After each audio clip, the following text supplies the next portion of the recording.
శుక్రుడు ఆనందాన్ని, బుధుడు వివాదాలను సూచిస్తున్నాడు. రాహు వల్ల సమాచార లోపం ఏర్పడవచ్చు. శుక్రుడు బలమైనటువంటి స్థానంలో ఉండడం వల్ల నెల మొత్తం మీకు మిశ్రమం లేదా సగటు కంటే కొంచెం ఎక్కువ బాగుందని కూడా చెప్పచ్చు.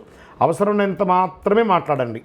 కుటుంబ జీవితంలో 1-2 శుభ కార్యక్రమాలు జరిగే అవకాశాలు ఉన్నాయి.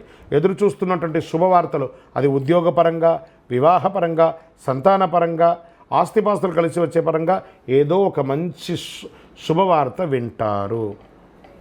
వివాహం కాని వారికి వివాహం, సంతానం లేని వారికి చక్కగా సంతానాలు అవ్వడము, బారసాలలు అవ్వడము, ఇవన్నీ కూడా జరుగుతాయి.